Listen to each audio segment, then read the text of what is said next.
Hai semuanya, apa kabar? Sehat, sukses, bahagia selalu. Jangan lupa subscribe, karena subscribe itu gratis. Bagikan channel ini, berikan jempolnya agar kami dapat lebih berkembang dalam memberikan Anda berbagai informasi yang bermanfaat. Bagi Anda yang selama ini telah mendukung kami ucapkan terima kasih. Dan kami doakan Anda selalu diberikan kesehatan, rezeki, dan kebahagiaan yang melimpah. Mari kita mulai sebuah insight mengenai sebuah perusahaan yang melantai di pasar modal Indonesia dengan nama KRAS atau Krakatau Steel Persero Tbk. Dan perlu kami tegaskan sebelumnya bahwa ketika kami memberikan insight mengenai sebuah perusahaan, itu hanyalah murni sebagai bahan kita menambah wawasan mengenai emiten-emiten yang melantai di pasar modal Indonesia. Dan kami tidak bertujuan untuk mengajak Anda untuk membeli atau menjual, apalagi melakukan pom-pom terhadap saham tersebut ya. Jadi mari kita mulai. Krakatau Steel Persero Tbk atau KRAS adalah perusahaan yang berdiri tanggal 27 Oktober 1971 untuk mengambil alih proyek pabrik baja Trikora dan mulai beroperasi secara komersial pada tahun 1971. Sudah sangat lama ya. Kantor pusat dari Krakatau Steel sendiri berkedudukan di Jalan Industri nomor 5, Cilegon, Banten. Dan kantor Jakarta berada di Gedung Krakatau Steel, lantai 4, Jalan Jenderal Gatot Subroto, Kafling 54, Jakarta Selatan. Berdasarkan dari anggaran dasar perusahaan, ruang lingkup kegiatan Krakatau Steel terutama meliputi bidang produksi, perdagangan, dan pemberian jasa. Kegiatan Krakatau Steel saat ini meliputi antara lain industri baja terpadu yang memproduksi besi spons, slab baja, bilet baja, baja lembaran panas, baja lembaran dingin, dan batang kawat, serta melalui anak usaha, KRAS juga memproduksi jenis produk baja untuk industri-industri khusus, antara lain pipa spiral, pipa ERW, baja tulangan, dan baja profil. Perdagangan yang meliputi kegiatan pemasaran dan distribusi dan keagenan baik dalam maupun luar negeri. Kemudian pemberian jasa seperti jasa desain, rancang bangun, pemeliharaan mesin, konsultasi teknis, penyediaan sarana dan prasarana yang menunjang kegiatan usaha perusahaan. Yang terakhir adalah kegiatan usaha penunjang seperti pergudangan, perbengkelan, properti, pelabuhan, pendidikan, dan pelatihan, juga limbah produk, limbah industri, pembangkit listrik, pengelolaan air, dan jasa teknologi informasi.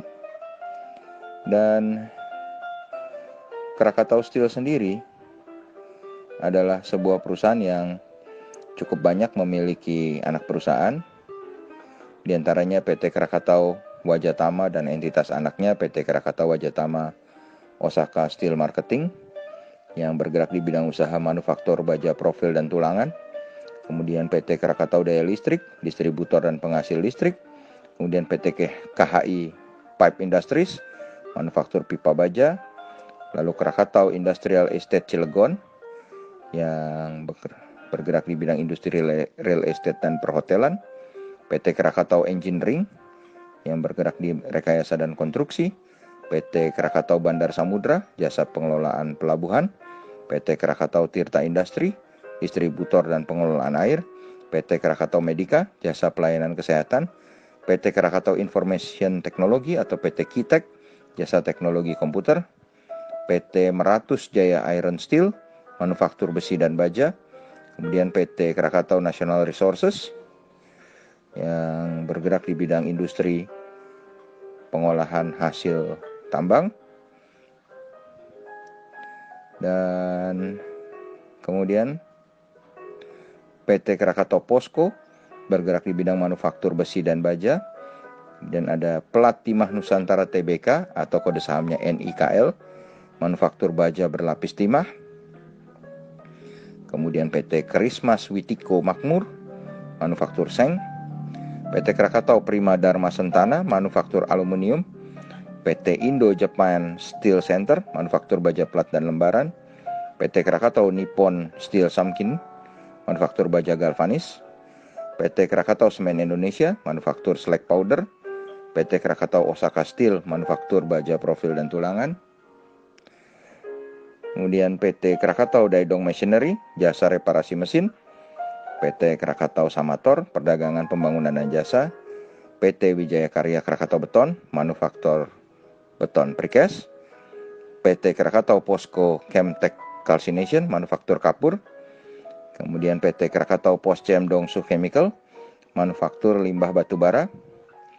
Kemudian PT Krakatau Argo Logistik, jasa transportasi.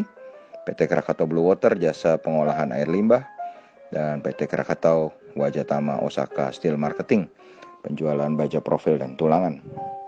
Dan kalau kita lihat saat ini saham Krakatau Steel atau KRAS diperdagangkan dengan harga 302 dengan market capital atau nilai pasar sebesar 5,84 triliun.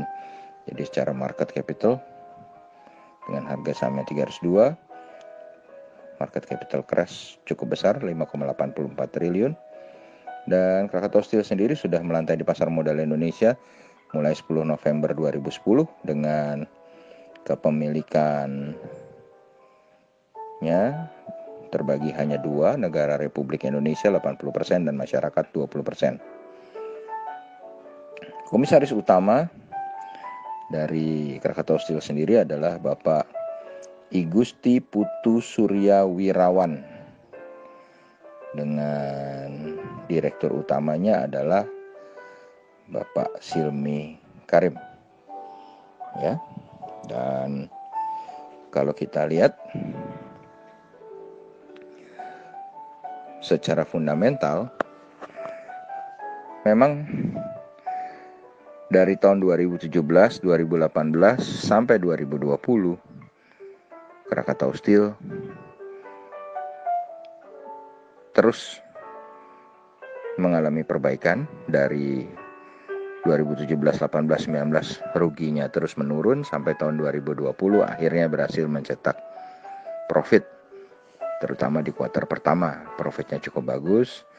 Lalu di kuartal kedua akibat COVID-19 profitnya terjerembab, kembali jatuh ke dalam teritori negatif. Tapi IPS-nya tahun 2020 ini diperkirakan tetap akan berada di dalam koridor positif di 0,00047 US dollar. Sales dari Krakatau Steel adalah 552,83 juta US dollar. Asetnya sebesar 3,32 miliar US dollar. Liability sebesar 2,85 miliar US dollar. Dengan net profit sebesar 4,51 juta US dollar. Book value per share dari Krakatau Steel adalah 0,0266 US dollar dan menghasilkan price to book value ratio 0,8 kali, masih di bawah 1, dan price earning ratio 44,93 yang disebabkan menurunnya laba di kuartal kedua karena COVID-19. Yang membuat Krakatau Steel ini menarik tentu saja karena adanya perbaikan manajemen yang akhirnya menghasilkan profit. Tapi kalau kita lihat profitability KRAS ini sangat minim. Net profit marginnya atau NPM-nya hanya 0,82%, return on equity hanya 1,76%, dan return on assetnya hanya 0,28%. Dan rasio hutangnya juga luar biasa. Itu debt equity rasionya sebesar 555,33%, rasio utangnya besar sekali. Dan sejak tahun 2015 KRAS tidak pernah membagikan dividen.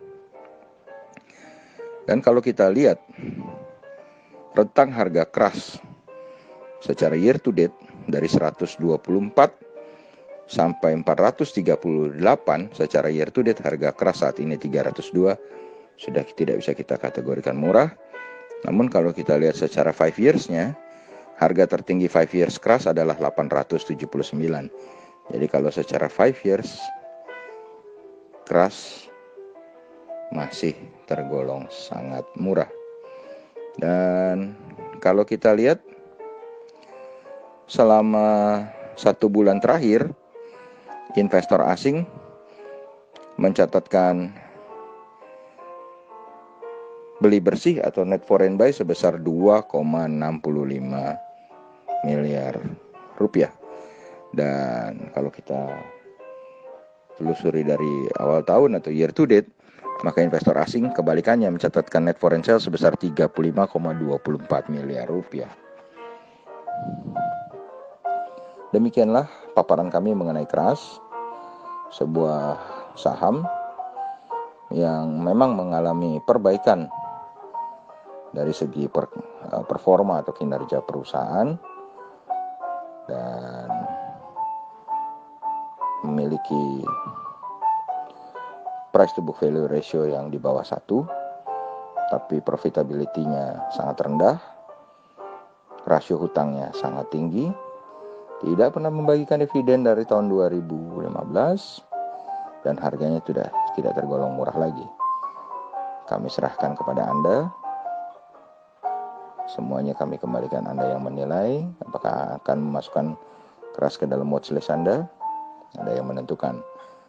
Yang penting Anda tetap sehat, tetap semangat, dan maju terus dalam mencapai profit maksimal di pasar modal Indonesia.